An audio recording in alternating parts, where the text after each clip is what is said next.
My name is Lucas Graves, and I make a living watching people lie. They lie to their clients, their co-workers, their spouses. Some blink too fast, others too little.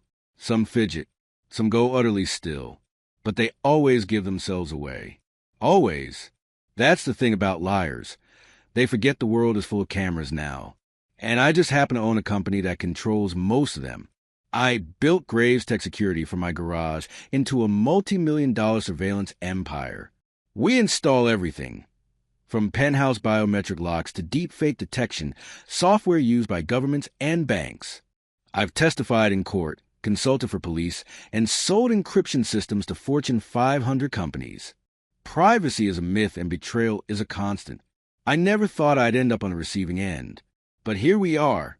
It started 8 months ago. Subtle changes at first. Nadia, my wife of 5 years, began showering before she kissed me goodnight. Her perfume started lasting longer than her explanations. She laughed more at her phone than at my jokes. And the sex? That went from rare to extinct. The excuses were textbook. Stress, hormones, deadlines, always tired. I knew better. But knowing and proving are two different beasts. So I did what I do best. I watched. I planted microcams in the SUV I gifted her last Christmas. Discreet ones. Lens size of a pencil tip, tucked between the dash vents and rear view mount. I wired our penthouse with mics thinner than dental floss, buried beneath marble countertops and behind LED strips.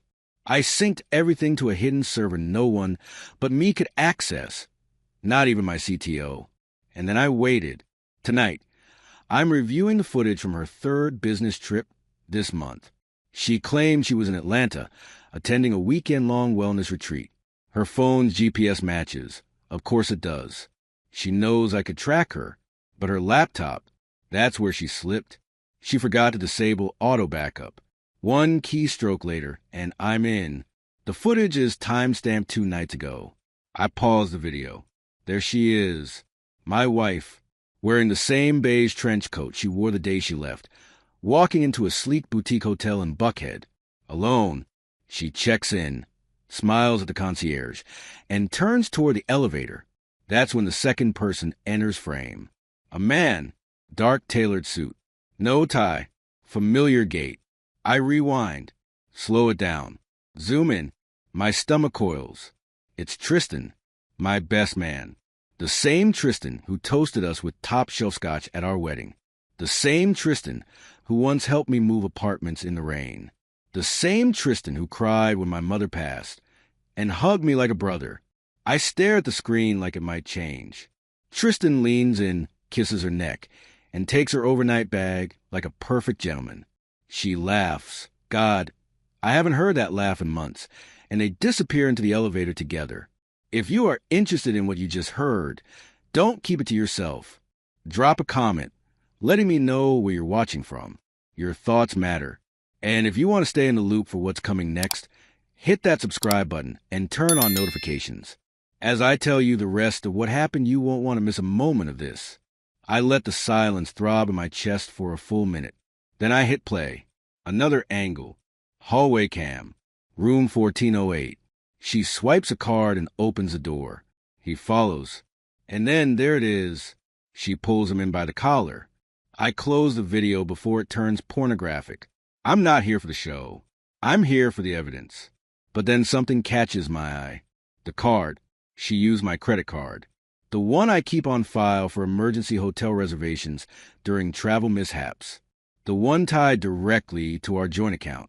I sit back in my office chair, an exhale leaking from my chest like steam from a cracked pipe. It's not just betrayal. It's theft. I scroll through the charges. Dinner at a steakhouse I've never been to. Spa sessions for 2. Room service. Champagne. She didn't even try to hide it. How arrogant do you have to be to use the man's own money to cheat on him? She must think I'm stupid. Or spineless. Or both. I click over to my project dashboard. Operation Dahlia, named after the flower she claims is her favorite, though I haven't seen her keep one alive since our engagement, is nearly complete. 3 months of compiled footage, dozens of time-stamped files, audio transcriptions with keyword flags. I've even created a neatly edited highlights reel, spliced like a reality show, complete with cutaways, camera pans, and dramatic music overlays. It's not petty. It's precise. This isn't revenge. This is exposure. This is truth, unfiltered, undisputed, unflinching. I glance at the clock. 7:24 p.m. Nadia's flight lands at 8:15. She'll be home by 9. The penthouse is ready. I ordered sushi from her favorite spot and placed a bottle of our anniversary champagne on ice. The same brand we popped when I closed my first 7-figure deal. She won't suspect a thing. I double-checked the living room setup. Every angle is covered. 2 cams hidden in the floor lamps, one embedded in the smart TV bezel, and another tucked behind the centerpiece on the marble dining table. She'll sit, she'll sip, and then I'll hit play. I imagine her face. First confusion, then dawning horror, then silence. That's the part I'm waiting for. The silence. The moment a liar runs out of lies. My phone buzzes. A text. Nadia. Landed. Traffic's light. See you soon, red heart. I stare at the heart emoji. She still sends them. Mechanical. Habitual. I type, Lucas. Can't wait. Dinner's waiting. Hope the retreat was relaxing. I hit send. She doesn't know I've been retreating too. Into myself, into silence, into strategy. She doesn't know I've already won. Just as I power down the surveillance console and prepare to greet her like the perfect husband, a soft ping sounds. A new email. No sender. No subject. Just one line in the body. Check room 1408's mirror reflection. You missed something. I freeze. Someone else is watching, and they know what I'm doing. I don't rattle easily, but that message stopped me cold. Check room 1408's mirror reflection. You missed something. I stare at it for a moment longer, then scroll up. No sender. No IP trail I can immediately trace. My fingers twitch, instinct taking over. I start a deep trace manually. Spoofed address. Masked routing. Whoever sent this didn't just know what I was doing.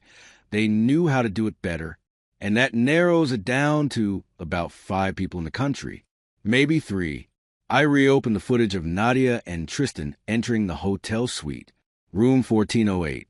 I've watched this clip twice already, but this time I follow the instructions. I scrub to the moment she pulls him inside and closes the door. Frame by frame, I scan. And then I see it. It's not just him in the mirror. It's a phone on the dresser, propped up, facing the bed, recording. My blood chills. She was recording it? No, wait. Zoom in. The phone isn't hers. It's black, no casing. Definitely not her rose gold iPhone. She always travels with that thing clutched in her French-tipped claws. So whose phone is it? A second camera. Someone else knew they were there, and someone else wanted a copy. I scrub further ahead. At the 3:47 timestamp, Tristan gets up, walks the phone, and yep, grabs it, slips it into his jacket. So the footage doesn't end with Nadia. It walks out with Tristan. Now I'm not just furious. I'm intrigued.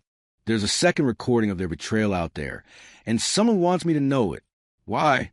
And more importantly, who? The adrenaline jolts me out of my chair. I grab my laptop and head into the vault. My office's blacked out inner sanctum where no signals go in or out. I plug directly into the secure server. I need more. Every message, every file, every hidden breadcrumb. It's time to dissect Nadia's digital life. She thinks she's slick, keeps her phone password updated, clears her call logs, uses burner apps.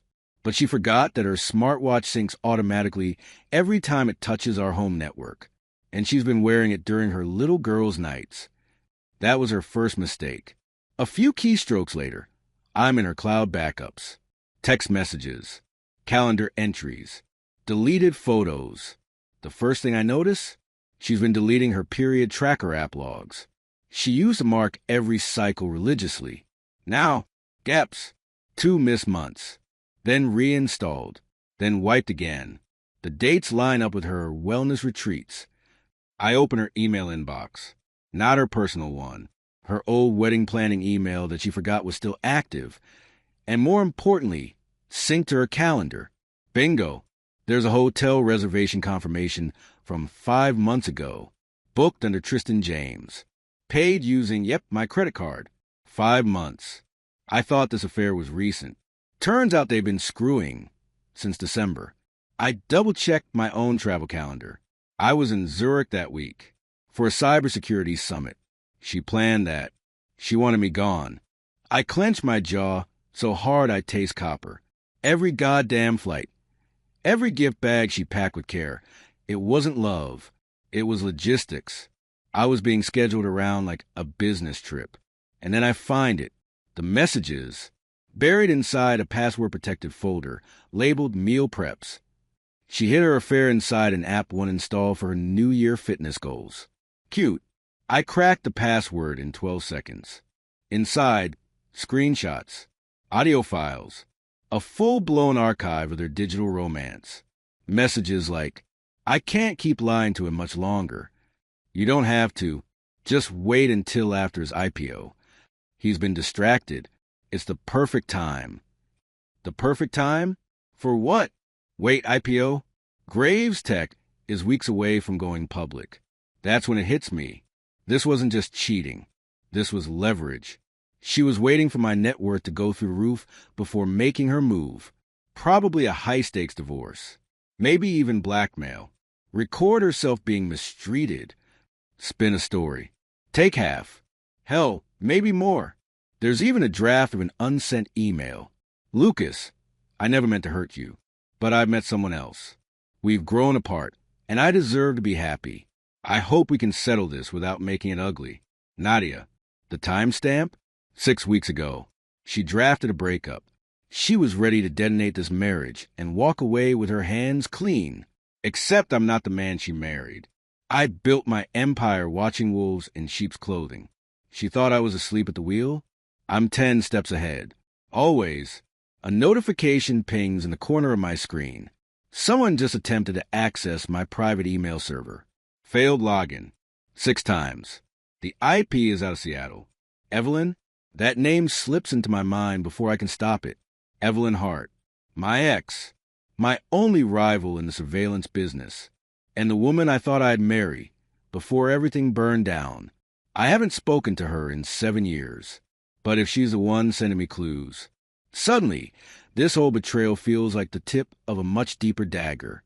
I push the thought aside for now. Nadia will be home in less than 20 minutes. I've got what I need. I render the final version of the confrontation video. 8 minutes. 3 scenes. Her lies. The hotel. Her voice saying she loves him more than she ever loved me. I don't need to scream. I don't need to cry. All I have to do is press play and then walk away. Just before I close the laptop, I notice something strange. One of the files in Nadia's hidden archive has a video thumbnail. I click it. It's not of her. It's of me, sleeping, in our bed. The camera angle is low, hidden, deliberate. The timestamp? 5 nights ago. She's not just cheating. She's monitoring me too. And suddenly, for the first time in years, I feel exposed. There's a particular kind of nausea that comes with realizing you've been watched in your own home, not studied, not observed. Watched, like prey. It's one thing to plant cameras. It's another to be the one captured. That grainy clip of me sleeping wasn't part of any system I installed. I double-checked every feed, every signal sweep, every device in the penthouse. Nothing turned up, which means Nadia smuggled in her own camera. Something disposable, maybe app-controlled. Easy to plan and easier to wipe. But why? To track my movements? Make sure I wasn't snooping too close to her secrets? Or worse, was she preparing evidence of her own? A preemptive strike. Suddenly, I'm not just a man orchestrating a takedown. I'm also a moving target in someone else's scheme. And I don't like not knowing the angles. I lock down the penthouse. Digital blackout. I use a pulse jammer to sweep the perimeter. No hidden signals, no foreign devices, nothing she could use to spy live. Whatever she planted before, it's either gone or turned off. Good. Now it's my turn. I dim the lights in the living room, leaving only the soft flicker of the fireplace app on the big screen. Romantic, nostalgic, exactly how she likes it. On the dining table, I place 2 wine glasses in her favorite vintage, Pinot Noir from a little Napa vineyard we visited during our honeymoon. She won't drink it, of course. She never does anymore. Says it give her headaches. But I'm not pouring for nostalgia. I'm pouring for performance. Because this night isn't about resolution. It's about reveal. The cameras are already live, embedded in the ceiling fixtures, reflected subtly in the gloss of the glass. The feed streams to an encrypted local drive and, simultaneously, to a private server in Switzerland. If anything happens to me, the footage goes public, automatically, scheduled, my fail-safe. I rehearse the confrontation one more time in my head. I'll greet her with a smile. We'll toast. She'll lie. And then, like a magician, I'll produce the video from thin air. Cue the collapse. I've seen it happen in boardrooms. When liars realize the evidence isn't hypothetical. When they realize you've not only caught them, but filmed them catching themselves. It's like watching someone drown in their own words. I crave it. At exactly 9:03 p.m., I hear the sound of the elevator doors sliding open outside our hallway. Keys. Heels on marble. A bag set down. Then her voice, warm and sugary like poison tea. Lucas? I'm home, baby. I stand in the kitchen doorway, backlit by golden light, like a perfectly loving husband. Welcome back, Nadia. I say, smiling. Dinner's waiting. She walks in, all effortless glamour in a silky taupe blouse and tight black slacks, hair pinned just enough to suggest effort but not desperation. Her makeup is immaculate. She looks like a woman returning from a retreat where the only thing exercised was her conscience. Oh, wow, she says, scanning the table. What's the occasion? I motion toward the wine. I miss my wife. Thought we could celebrate us. She pauses. That split-second flicker of hesitation is all I need. Her smile resumes. That's sweet, she says, walking over. But I'm exhausted. Maybe just some water. I pour her a glass, ice cubes clinking like ticking clocks. We sit. We eat. Well, she picks at the sushi. I watch her posture. Her eyes. Her lies. You look good. I say, keeping my tone even. Zen. Must have been some retreat. She chuckles. Yeah, lots of meditation. Some cold plunges. You would have hated it. I don't know, I say, sipping. I've been doing a bit of reflection myself lately. Oh, yeah. I lean forward, rest my arms on the table, thinking about us, about truth, about the power of knowing things other people don't. She stiffens. Lucas. I reach beneath the table and tap a button on my smartwatch. The lights dim further, and the TV behind her flickers to life. The screen fills with an image, Nadia, laughing in a hotel lobby. Her trench coat, room 1408. Her back is to the TV, but the audio hits instantly. You know I can't stop thinking about you. Her voice, clear, crisp. She turns. Her entire body locks into place. Just one more night before I go back to pretending. I want to remember what it feels like to be worshipped. I watch her face as she watches herself. And then, the silence. That beautiful, thunderous silence. She doesn't cry. She doesn't scream. She just whispers, "What is this?" I tilt my head. Documentation. Lucas, I can explain. No, I stand slowly, stepping beside her. You will explain. But first, you'll watch the full highlight reel, including the part where you talk about how much you'll get in the divorce after my IPO. She gasps. You recorded me? I record everything. That's my job. Remember? She's shaking now. Hands clench. Rage, shame, panic, all spiraling. I can't believe you do this to me, she hisses. I laugh, an actual guttural laugh. You did this to yourself, Nadia. I just hit play. She grabs her phone, probably call Tristan or maybe her lawyer. Doesn't matter. I already shut down the building's cell signals 15 minutes ago. This is a negotiation. This is theater. And the audience is global. Because While she was watching herself betray me, the video was uploading to Reddit, TikTok, Twitter, Facebook. My burner YouTube account already has a thumbnail queued. Surveillance expert catches cheating wife in 4K, then plays it for her. I walk to the balcony, looking down at the glittering cityscape. Behind me, Nadia's voice rises in desperation. "You're ruining my life." I nod. That's the idea. Cliffhanger. An alert pings on my laptop. New comment on your video. From a verified account. The message reads, "She's not the only one who lied to you. Check the footage from the night you left for Zurich. Pay attention to background audio at 2 hours, 13 minutes, and 46 seconds. You missed something." Signed, EH. Evelyn. She's watching, too. And now I don't know whose game I'm really in. The moment the video hit social media, the world did exactly what I knew it would. It exploded.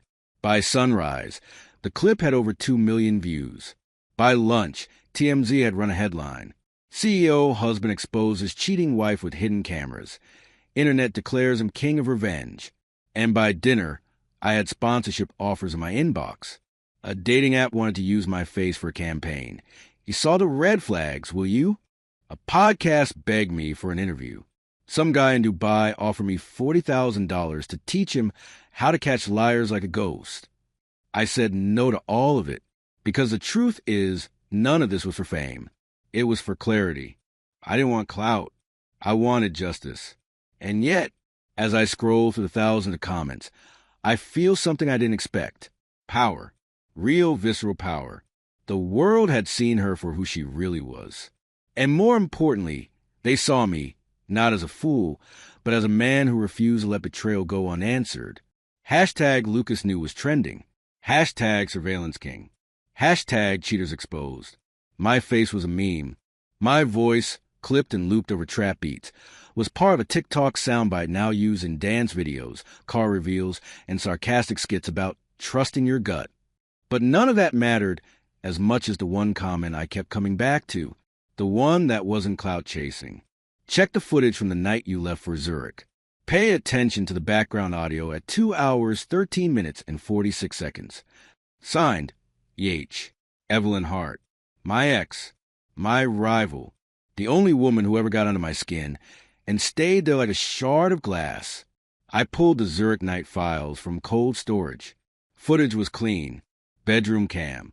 Living room cam. Nothing out of place. Except for one thing, the timestamp. 2:13 and 46 seconds a.m. I enhanced the hallway audio. First pass, just silence. Second pass, filtered white noise, bumped again. Third pass, there it was.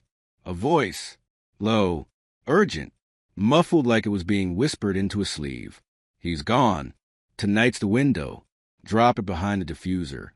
Then footsteps, soft, measured, not Nadia's heels. Male shoes, dress shoes. I scrub forward. A barely perceptible shadow moves behind the living room plant. My $8,000 air purifying monstrosity that I always hated but Nadia insisted on keeping. And then nothing, just gone. But I know what drop it behind a diffuser means now. I sprint to the living room. Behind the plant, behind the vent, I unscrew the wall plate. Bingo! A black USB stick. No branding. Wipe the fingerprints. I plug it into my secure terminal. Encrypted. Heavily. But I've cracked state-level firewalls before breakfast. Give me 5 minutes. Inside the drive, a folder titled Cicada. At first glance, it's a dump of financial data, ledgers, bank statements, offshore transfers. But not from my accounts. From Graves Tech. Our company. My company. And the numbers don't add up. Over $700,000 rerouted in small, calculated transactions. Shaved off client invoices. Diverted through shell companies. The last transfer? 3 days ago. To an account in Tristan's name. I stare at the screen. And it finally clicks. This wasn't just adultery. This was a heist. Nadia and Tristan weren't lovers. They were partners. And I was the mark. They weren't planning to just ruin me emotionally. They wanted to bleed me out financially, quietly, while smiling to my face. and I almost missed it until Evelyn intervened. My phone buzzes. Unknown number. I answer. Lucas. The voice says, low and sharp like broken glass. Now do you understand why I sent the footage? Evelyn. You looked at the wrong betrayal first. You've been watching me? She laughs bitterly. I've been protecting you. You just never asked why. My silence stretches. She continues. They weren't just sleeping together. They were funneling company funds. I traced the first 3 accounts myself. But I needed your access to get the rest. You were too blinded by her perfume and your pride. And what do you get from this? You think I care about your company? She spits. I care about the game. And right now, you're losing because you're playing emotional while they're playing strategic. I walk to the window, heart pounding. Why help me at all? I ask. A pause. Because Tristan tried to do the same thing to me. And I don't like unfinished business. Click. She hangs up. I stare at the drive. At the money. At the plan I thought I'd already destroyed.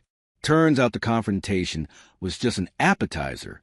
The real war is only beginning. And I'll need more than cameras this time. I'll need her. New footage loads from the USB. A hidden camera. Low angle. Office boardroom. My CFO. My wife. Tristan. Discussing selling Graves tech data to a competitor. And then my wife says something that freezes me in place. Lucas is too obsessed with catching me cheating. He won't notice until it's too late. She was right, but now it's too late for her. Going viral is a drug. It's addictive, euphoric, dangerous. 1 minute you're a faceless man with a broken heart and a war chest of receipts. The next, you're everyone's symbol for vengeance, strength, justice. The DMs flood in nonstop. You're a legend, bro. Where can I get a setup like yours? Teach a masterclass in savage. Marry me. And from women? God, the women. My followers tripled overnight. Mostly women posting thirst traps with captions like, cheat on me and I'll call Lucas. They're calling me the internet's boyfriend. It's ridiculous. It's flattering. It's exhausting. But it's also perfect cover. While the world thinks I'm basking in my revenge fantasy, I'm working behind the curtain, unraveling something darker than cheating and deeper than ego. They stole from me, from my company, and they were going to bury me with my own technology. Not anymore. The clip from the USB replayed in my head all night. Nadia, Tristan, my CFO, Mark Velton, who I personally hired 5 years ago when we were still operating out of a co-working space. They were sitting in my boardroom, casually discussing how to offload Graves tech data packages to a competitor in Shanghai. Encrypted databases, biometric templates, even client access logs. Do you know what that kind of data is worth? Millions. And if it had gotten out, I wouldn't just be divorced. I'd be indicted. By morning, I'd build a second dossier. This one's not for the internet. This one's for obliteration. I pinged my legal team to start a discreet internal audit. No alarms. No questions. Just an excuse to review all recent transaction logs and communication threads within the executive tier. Then I emailed the board anonymously with a single attachment, a timestamp recording of Tristan discussing bribes to a regulatory liaison. No commentary, just a file. It takes 20 minutes before I get a call from the chairman. Lucas, he growls, voice tight. What the hell is going on? I answer calmly, like I'm ordering lunch. Just cleaning house. That night, I scroll through the public reactions to the confrontation video. Over 12 million views. I'm on Inside Edition, The Breakfast Club, and BBC World News. They're calling it the greatest digital breakup in history. Some people think it's staged. Others think it's performance art. One therapist claims I'm a narcissist with control issues. She might not be entirely wrong. But what none of them know, what none of them can know, is that the real story was never about the affair. It was about the trap. Just before I log off, a DM appears on my burner Instagram. No profile pic. No bio. You're looking in the wrong direction again. Want answers? Meet me at the Monroe Hotel rooftop.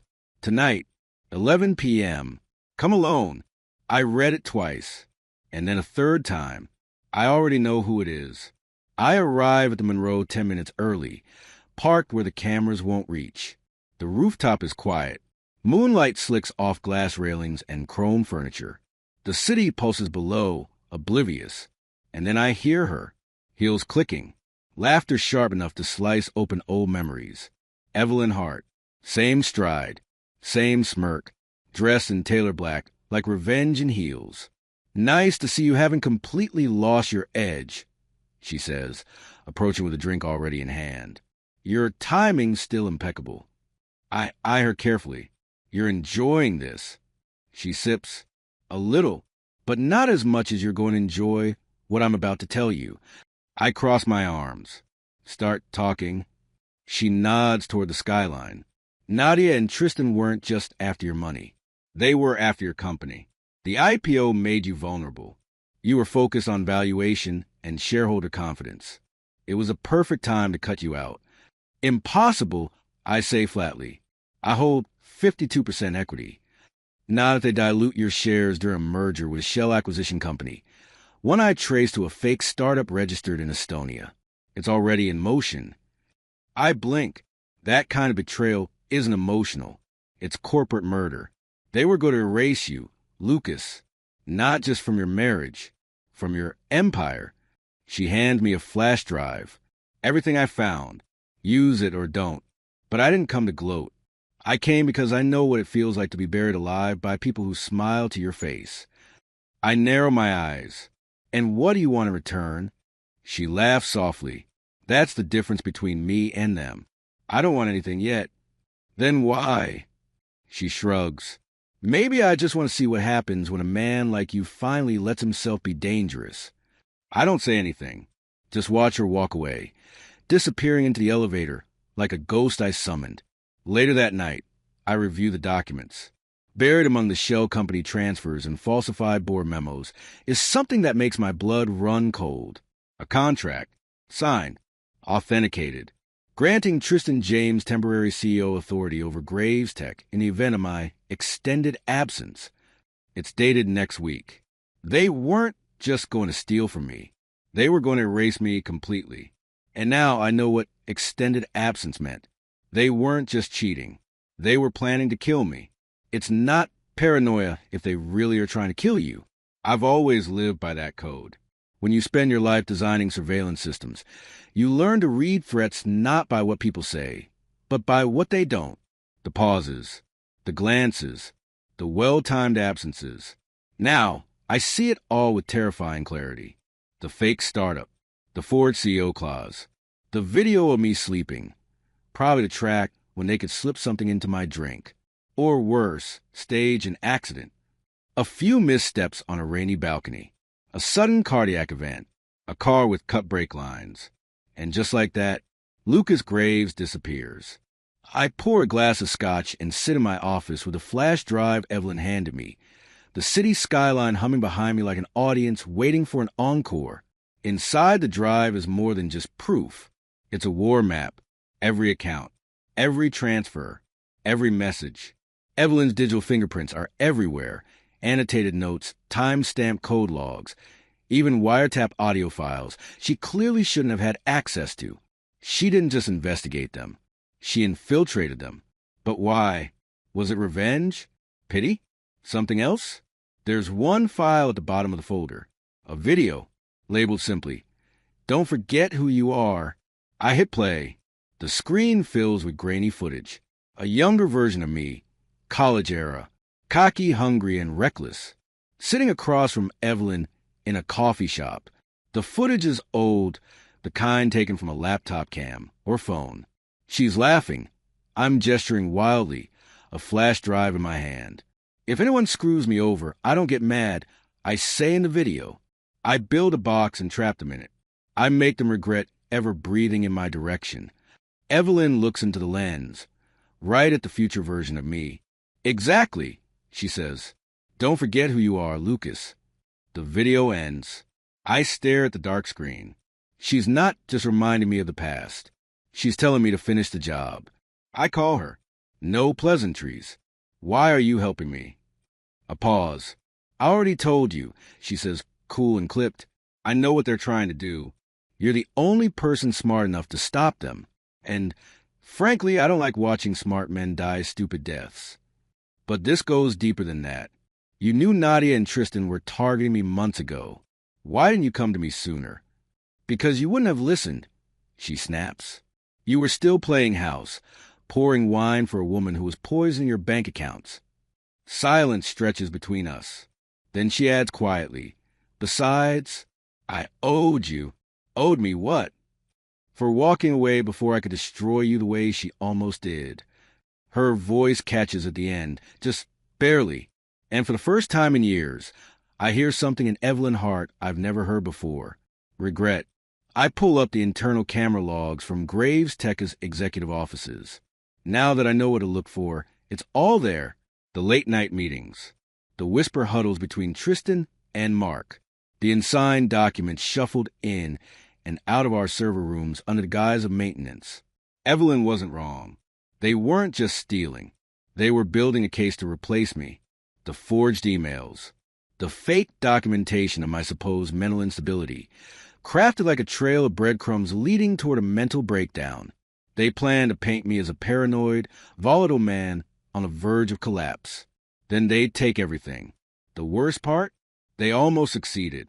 If I hadn't seen that message, check room 1408's mirror reflection, I'd still be playing the part of the vengeful husband, thinking I'd already won. But Evelyn knew the truth all along. She watched from the shadows. Not for clicks, not for applause, but because she wanted me to wake the hell up. We meet again 2 nights later, this time at her private loft overlooking the industrial district.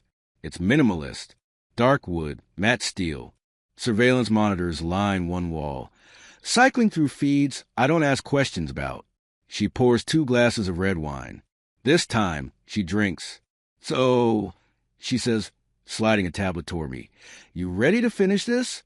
The screen displays a countdown. 6 days until IPO. I nod. Yeah, let's burn the whole house down. She smiles. That crooked, infuriating smile I remember from years ago. The one that used to make me both hate and love her in the same breath. Good, because there's one more thing you don't know. What? She taps the tablet. A hidden file opens. Security footage. Boardroom. Last week, Tristan, Nadia, Mark, and one more person. My head of PR, Ava Sterling. My friend, my drinking buddy, the woman who introduced me to my wife. In the footage, Ava slides a manila folder across the table. This is the final media dump, she says. We leaked this on IPO day. It makes Lucas look like a manipulative sociopath. After that, public confidence tanks, and we force the board to act. Nadia nods. By the time they vote, he'll be in a padded room. I sit back, the rage tightening my chest like steel wire. They didn't just want my company. They wanted my mind. They wanted to dismantle me from the inside out. Evelyn locks eyes with me. There's one play left, Lucas. What is it? She leans in, deadly calm. You're going to let them think they succeeded. Letting your enemies think they've won is a game of silence, precision, and restraint.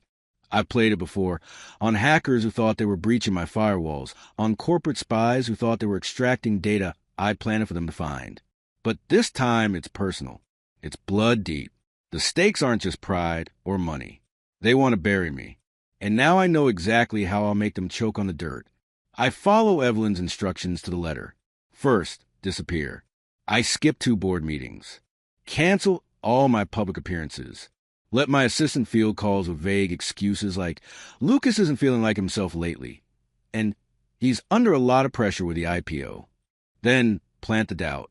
I leak a few subtle digital breadcrumbs, an email draft to a psychiatrist, a flag Slack message about crushing anxiety, a missed call from a fictional sleep disorder clinic. Soon, my own executives are whispering about me in glass wall corners. Is he okay? He hasn't updated the board in days. He's been acting off, exactly as planned. Meanwhile, Evelyn and I go to war, digitally and in the shadows. We build a forensic trail tracing every stolen cent, every falsified document, every late-night data transfer that Nadia and her co-conspirators thought they could hide. Each shell company, we deconstruct it.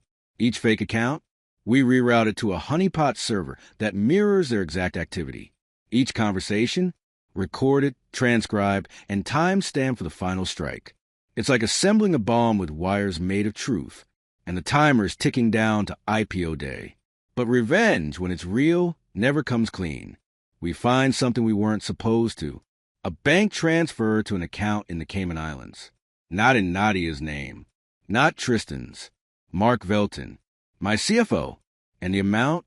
$1.3 million. A payoff. I ask. Evelyn shakes her head. More like a trigger. I've seen this kind of structuring before. Contingent payouts. You don't wire that kind of money unless something's about to go very, very wrong. We dig deeper. Buried in the metadata is a note. Encrypted, almost missed it. Payment. Contingency protocol activated. Target is vulnerable. I reread it 3 times. Target, not partner, not associate. They weren't just going to ruin me professionally or psychologically. They were going to end me. We gather at Evelyn's loft that night. Blueprints, contracts, footage, audio logs, all mapped out across her war table like a general's last stand. She looks at me across the rim of her wine glass. We're out of time. We have the evidence. I reply, we take it to the board, law enforcement, the media, blow it wide open. No, she says, shaking her head. They'll spin it. Say you fabricated it in a manic episode. Say you're mentally unstable. You'll be a tech conspiracy theory by Friday. She's right. Truth isn't enough anymore. You need theater. We need them to out themselves. And that's when she lays out the final plan. Let them have the IPO, Evelyn says. Let them take the stage, claim victory. Then we hijack their moment. How? She smiles. You've already gone viral once. Let's do it again. The next 3 days are a blur of hacking, scripting, and manipulation. We rewire the IPO livestream infrastructure, most of which I designed, so overriding security is child's play. We install a dead man switch inside the livestream broadcast. If Evelyn or I don't manually deactivate it before the 30-minute mark, it automatically plays a preloaded video over the NASDAQ stream, simultaneously pushing it to YouTube, Twitter, TikTok, and every tech outlet I've ever been interviewed by. It's poetic. They wanted a spectacle. Now they'll get one. On IPO day, I show up late, wearing sunglasses and the kind of smile that makes people uneasy. Nadia sees me and goes pale. Tristan whispers something to Ava. Mark fidgets with his tie. Good. I take my place at the far end of the executive table, say nothing, and simply wait. The cameras roll. The bell is about to ring. And that's when Mark leans over to Tristan and mutters, Are we sure he's not on to us? Tristan sneers. If he was, he wouldn't be sitting here, would he? Cue the bell. Cue the broadcast. And then, cue the detonation. Halfway through the live stream, the screen glitches. Static. And then a crisp voiceover. Ladies and gentlemen, you're not watching an IPO. You're witnessing a betrayal. My face fills the screen. Followed by every shred of evidence we've gathered. The embezzlement, the wire transfers, the plan to have me declared unfit, the plot to seize Graves Tech. And just before it ends, a final clip. Nadia's voice. Clear, unmistakable. Once Lucas is out of the way, we'll own everything. Cut to black. The stream crashes. Phones ring. Executives scream. Journalists stampede. And I smile for cameras. The fallout is biblical. News outlets are still struggling to process what just happened. 1 minute. The world is celebrating the newest billion-dollar tech IPO. The next, it's watching a real-time betrayal unravel, like a corporate Greek tragedy. Nadia, Tristan, Mark, Ava. They all sat stunned in front of that screen, unaware that their perfectly staged power play was about to become a global cautionary tale. The live stream cut just before the NASDAQ bell rang. But the real detonation came afterward. Within hours, federal agents walked through the doors of Graves Tech with warrants. My board froze every executive account linked to the scandal. Tristan and Mark tried to deny everything. until video evidence surfaced of them discussing contingency payouts, falsified investor memos, and a mental health smear campaign designed to remove me from the company I built. Nadia didn't even try to lie. She just cried, on camera, to the press, claimed it got out of control. She wanted sympathy. What she got instead was jail. But this isn't their story anymore. It's hers, Evelyn Hart, the woman who saw the chessboard 3 moves ahead of everyone, who predicted not only their betrayal, but mine. The moment that video aired, the world crowned me a hero. Again, hashtag Lucas Strikes Back, hashtag Corporate Revenge King, hashtag IPOgate. And still, Evelyn never once stepped into the light. No interviews, no credit, no glory. She just vanished. Until today. I find her in a hotel suite in the Lower East Side, dimly lit as always. 2 glasses of scotch already poured, untouched. She's leaning against a window in a midnight blue dress, staring at the skyline like it owes her something. "You made it," she says without turning. "Had to. I say, you don't exactly return texts." She glances at me with a smirk. "Fame looks good on you. Dangerous, but good." I sit. "You disappeared." I was never supposed to be seen. That's when it hits me. The real reason she helped me. It wasn't love. It wasn't revenge. It was penance. Tell me the truth. I say, why did you keep those recordings? The ones from college. Why send me that video of us? She walks slowly toward me, heels silent on the carpet. "Because I owed you a truth," she says. "One I've kept buried for too long." I wait. "You remember when we broke up?" she asks. "You thought I left because you were obsessed with control, that you were too paranoid, too intense. That's what you told me." She nods. "But it wasn't true. My pulse spikes." She continues. "Back then, I was approached by a Chinese tech firm. They offered me a deal, one I seriously considered. Access to Graves Tech's early prototype files. I was working with you inside your systems. They thought I'd be the perfect mole. I stare at her. "You were going to sell me out?" "No," she says quickly. "That's why I left. Because I realized I could. That staying close to you was too dangerous. For both of us. So I burned every contact, every back channel. And I ran. I thought walking away would keep you clean. I lean back, processing. You sacrificed us to protect me?" "Yes," she whispers. "And I've regretted it every damn day since." Silence stretches. Then she says, "When I saw what Nadia was doing, what Tristan was planning, I knew the game had come full circle. I had a chance to do it differently, to actually fight. With you, not for revenge, but for redemption. And that's when I realized something even more terrifying than betrayal. I never stopped loving her. I stand, walk over. She tenses for a second. But I don't kiss her. Not yet. I trusted the wrong woman for too long. I say. And I ignored the one who saw me clearly. Her voice breaks a little. "You don't have to say that." "I do. Because the only reason I'm still standing is you." Then I kiss her. And this time, she doesn't disappear. Later that night, as we sit on the balcony watching the chaos unfold from afar, Evelyn gets a call. She answers, listens, and stiffens. "What is it?" I ask. She turns to me, pale. "That encrypted server? The one storing all the backups? It's been accessed." "By who?" She looks up. "It wasn't any of the traitors. It was you, Lucas." "But I didn't." She interrupts, voice ice cold. "The access came from a ghost account, yours. But one you deleted years ago." I freeze, and then the screen on my laptop flickers. A message appears in red text. "Nice move, Graves. But we're not done yet." The message blinks on my screen in violent red. "Nice move, Graves. But we're not done yet." No sender. No source IP. No metadata. Whoever sent it knew what they were doing, and they were doing it from inside my systems. My systems. "I built that firewall myself." I mutter. Evelyn is already moving. Her fingers dance across her keyboard. Lines of code streaming past her eyes like the Matrix turned deadly. They didn't just access the ghost account, she says. They replicated it. Shadow cloned your credentials. Lucas. That means they knew how you used to think. The pit in my stomach twists. I did delete that account. I say, for years ago, right after. Evelyn cuts in. Right after we broke up. And just like that, the room drops 10 degrees. Because now we're both thinking the same thing. This wasn't just Nadia. This wasn't just Tristan. This was older than them. I thought we closed the door on that firm.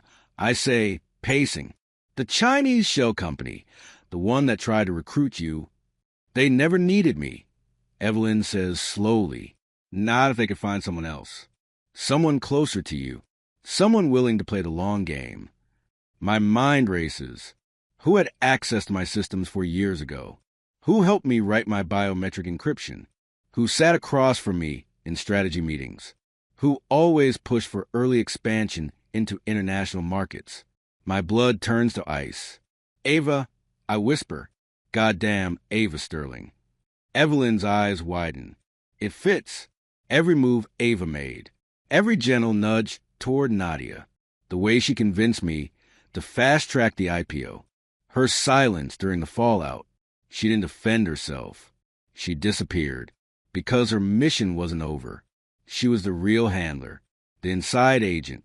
The one playing both sides while the rest of us burned. And now she's making her final move. The server breach wasn't about money. It was about leverage. Evelyn spins her laptop toward me. She didn't just access backup logs. She pulled the raw surveillance archives. I blink. You mean? Yes, she says flatly. Everything. Nadia. Tristan. Your confrontation. Your plans. She's got it all. If she leaks it now, she flips the script. They'll say I manipulated everything. That I staged the cheating to boost my public image before the IPO. That I framed innocent people for a corporate coup that never happened. And the world will eat it up because revenge makes headlines. But fabricated revenge? That's viral infamy. I have to stop her, I say, reaching for my gun. Evelyn stops me. Wait. You can't just walk into her lair. She's 10 steps ahead. She knew this would piss you off. She's baiting you. I don't care. I do, she snaps. Because if you go down, they win. You're not the man she's trying to destroy. We made you into something else. Calculated. Strategic. Vicious only when necessary. I take a breath. She's right. Emotion got me into this mess. Precision will get me out. We track Ava's signal to a private estate in Cold Spring off the Hudson. Remote. High-tech. The kind of place you hide if you're sitting on a digital nuke and don't want anyone close enough to cut the wire. We don't knock. We breach. I slip through the estate's rear fencing with Evelyn feeding me blind spots in the security pattern. The place is built like a fortress. Motion sensors, thermal cameras, the works. Amateur stuff. I wrote better code in college. I reach the server room just as Ava walks in wearing a silk robe like she's expecting me. She smiles. Lucas, took you long enough. I don't speak. Just pull out a flash drive and slide it across the desk. This is the original footage. I say, raw, uncut, with your name embedded in the metadata. You broadcast this, you go down too. She laughs softly. Oh, Lucas, you still think this is about exposure? She opens a laptop, streams a window onto the wall. It's a live broadcast interface. Title, The Man Behind the Lie. Once I release this, she says, you'll be the sociopath, the manipulator, the guy who staged his wife's affair, the pump stock prices, the guy who played the world for sympathy. People will love to hate you. You'll be the one who built a narrative so perfect, she adds. They won't even care it was fake. I nod, then smile. Good thing I'm already a legend, huh? And I press a button on my watch. The broadcast feed glitches. Garbled sound. Static. Frozen frame. Then Evelyn's voice cuts in. This woman is not who you think she is. She was embedded in our company years ago. A foreign asset with a target. Graves Tech. This is her signature. And just like that, the walls turn against Ava. security footage, emails, voice logs, even a phone call where she offers biometric software to an unnamed buyer in Shanghai. It's all timed perfectly. She stares at the screen, stunned. "You think you're smart," she hisses. "No," I reply. "I know I am, because the only person who ever beat me is standing right next to me." Evelyn steps into the light. The next morning, news breaks. Ava Sterling found dead in her Cold Spring estate. Apparent overdose. Authorities suspect foul play. Lucas Graves issues no statement. But one message appears on Evelyn's private server at 3:16 a.m. "You two are good, but I'm not the last one." No sender. No trace. Just one attached file. File name: cicada_2.0.zip. The sun rose quietly the next morning, but nothing felt calm. The world had changed. Ava Sterling, the ghost of my machine, the puppeteer behind the betrayal, was dead. Official cause: overdose. Unofficial whisper: silence. The headline spun her death into 100 conspiracies. Graves tech whistleblower found dead. Corporate espionage turns deadly. Revenge EO linked to suspicious death of former PR exec. They couldn't prove anything. I'd made sure of that. But it didn't stop the court of public opinion. The man who exposed his cheating wife was now the man who may have killed a woman trying to expose him. And suddenly, I wasn't a hero anymore. I was something else. Something darker. "You can't stay here," Evelyn said, packing my bag while I stood motionless at the edge of the bed. "Where am I supposed to go?" "Anywhere they can't find you. I built the systems they're using to look for me." She smirked, then disappeared into them. We ran the zip file through every decryption protocol known to man. Cicada_2.0.zip. Inside, a message. Encrypted, looping code hidden in an audio file. Beneath that, a partial map of digital handoffs, identities, payments, micro-exchanges across dozens of networks. Evelyn leaned in close and whispered, "This wasn't Ava's last job." The Cicada network hadn't died with her. It evolved, and it was still watching us. That's when the full picture clicked into place. Nadia wasn't just sleeping with Tristan. She was recruited.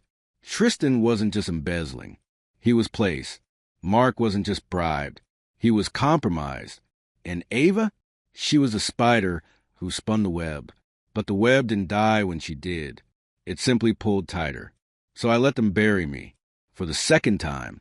Lucas Graves, CEO of Graves Tech, stepped down from public life. No farewell speech. No press conference. Just a statement from the company. Following the internal investigation and the events surrounding our IPO, Mr. Graves has opted to transition into an advisory role. In other words, disappear. Let the world forget me. But the truth? I'm still watching. Still listening. Still recording. I travel in shadows now, burner phones, encrypted drives, cash-only hotels. Evelyn is the only one who knows where I am. And even she doesn't know everything. We operate from the perimeter, intercepting whispers of Cicada 2.0, waiting for them to show their face. They haven't, yet, but they will. They always do. Sometimes, late at night, I replay the old footage. The first moment I saw Nadia flinch when I touched her. The look in Tristan's eyes when I accidentally mentioned Zurich. The smirk Ava wore when she introduced Nadia to me at that fundraiser years ago. They thought they could play me. They thought I was too soft, too emotional, too blind. They forgot who I am. A flash drive appears in a luxury penthouse mailbox in Tokyo. A man in a gray suit plugs it in. The screen loads a video. My face, looking straight into the camera. The cameras never lie, but the people behind them, they always do. You took your shot. Now it's mine. Screen cuts to black. File name: Cicada_termination_initiated MP4. I may be gone from the headlines, but I'm still watching. And I'm not done yet. If you enjoyed this story, don't forget to like, share, and comment your thoughts below. Would you choose love or loyalty? And don't forget to subscribe for more true secrets every day.